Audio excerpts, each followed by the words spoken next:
Hey all you racing fans, Logality here, and today I wanted to go over my impressions of the open network beta test for Sonic Racing Crossworlds. The game is going to be coming out in a few weeks now, and I kind of just wanted to go over the changes I saw compared to the closed beta a few months ago and give my impressions and kind of my hopes for any additional things that I think they should include in the final game, and just giving my excitement for the game. You know, we haven't had a new Sonic game for a little bit now, so even though it's a spin-off, I'm excited for this, and I hope you all are as well. So let's start with just the presentation. I think the presentation is great, and you can clearly tell that Sega is putting more budget into these Sonic games, which I think is a no-brainer with how successful the movies have been. So that's really good to see that Sonic is finally getting that quality that the franchise deserves. I think the controls are fine. They do feel stiff, but they also feel loose at the same time. It's kind of weird to explain. I think one thing is with the drifting as well, where I'm just used to playing Mario Kart, and with Mario Kart you usually drift just before the turn, but with Sonic Racing Crossworlds it seems like you drift as soon as the turn is happening instead of doing it prior to the turn, because then you end up drifting too early and that can kind of get you off the track. And that's something that I noticed when I first started playing, and I think that was in the closed beta as well. I don't think the controls were changed that much. As far as the Grand Prix, I really like the inclusion of the red rings that you can collect throughout the track. It's just an additional kind of objective. You get points that you can use to buy vehicle parts and things like that. It's a small addition, but I think it just adds extra value because it makes me think of the Nintendo 64 coins from Diddy Kong Racing. You know, just something that just adds to the racing experience. You're not just going for first place, you're also kind of looking throughout the environment, looking for the red rings. And some of them are kind of out of the way, so if you're able to get all of them and then still finish in first place, it's pretty satisfying. I also noticed with the Grand Prix, I like how there are 4 races and the final race is all of the previous tracks, but they're just connected with rings, like the cross-world mechanic. Like after the first lap you just go to the next track, and I think that was a nice change in the formula. I feel like the fact that the final track incorporates all of the tracks, it rewards players for memorizing the tracks. It's a nice conclusion to the Grand Prix. You get to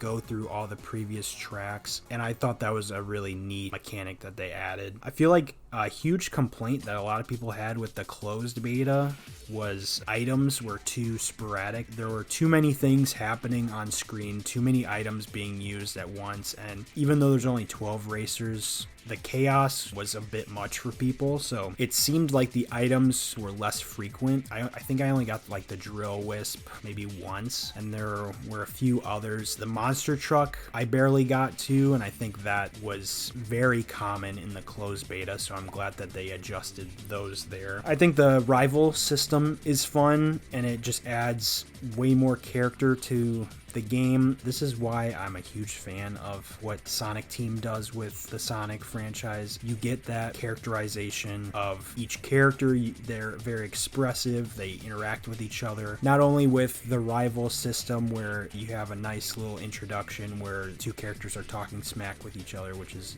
funny to see. During the race too, there will be some interactions. If you happen to hit, let's say Sonic hits Shadow with an item, Shadow will say something and Sonic will have a remark afterwards, and I really like that. That was also in Team Sonic Racing, but I think there's more of a focus with the interactions in this game, which I appreciate. One of the gripes I have is it doesn't appear like there's many options as far as controls and other adjustments for the game. This might change for the final game with an open network test. Maybe they limited what you could adjust in the options. One thing is they have the steering control sensitivity, and I adjusted it from, it was standard 5 all the way to 10, like maximum, and I didn't feel that much of a change. So I don't know, because I know each vehicle also has its own handling stats, So the steering sensitivity, I don't know what it really changes, but I didn't really notice much. And just like control mapping, I played on the PS5 and I couldn't really adjust what buttons did what. Like I couldn't put the gas on the trigger button, you know, things like that, which I hope they will address for the final release. One option that I did appreciate was the dynamic camera. That's something that I've heard other people discuss, and a surprising difference for such a small change with the camera position.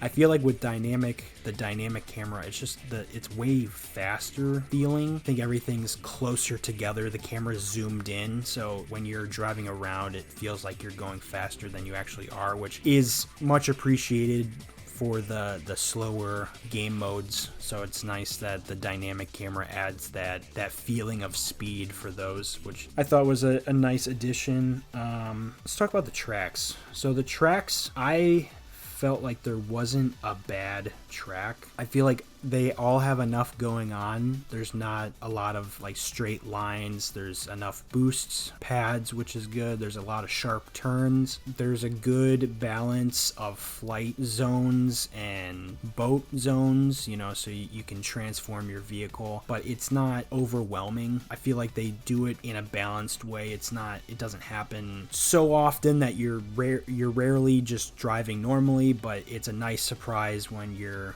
racing on the track. And the tracks will also, I noticed they will change sometimes depending on what lap you're on. Like some areas will be open or there'll be more boost pads. I think it keeps things fresh throughout the race, but it doesn't confuse the player, which is good. Last two things. So the voice clips when doing tricks, I found that it got kind of annoying because you're doing a lot of tricks in this game, and every time you do a trick, the characters will have their lines that they say every time you do like a combo with the moves. And you know, when you hear that the first few times, I thought, you know, it's nice, it adds more character to the racers that you pick. But when you're hearing that every race, every time you do tricks, and you're doing tricks several times in the race, it can get kind of annoying. So it'd be nice if in the options you could reduce the trick voice lines, or if you can completely like turn them off without turning off the voices entirely, because then you lose that part of the game. But just something to adjust with that. And lastly, with the voices, so I did play the Joker event for the last day of the open network test, and he's the first guest character that you can truly see what a character is like without their voice. It is a little noticeable that Joker doesn't talk. He has such a distinct voice, and I feel like you kind of lose some of the excitement playing those characters, because it's just, there's no grunts, there's no anything. It's just, they'll take sound effects from the respective game, which it's better than nothing, but it just seems a little weird that these characters don't talk. So maybe they're planning on adding the voices later on. They just need to get the approval, and so they'd rather just have the characters ready to go and they can just add the voices later. I'm not too hopeful that they'll do that, but it would be a nice surprise if maybe the final update they add all the voices. I don't know. But those are my thoughts. I'm very impressed with the game. I had a lot of fun playing the open network test. Very few disconnection issues, which was surprising with these type of things. But yeah, I'm really excited for the game. I usually don't pre-order games, but I already got this one pre-ordered, and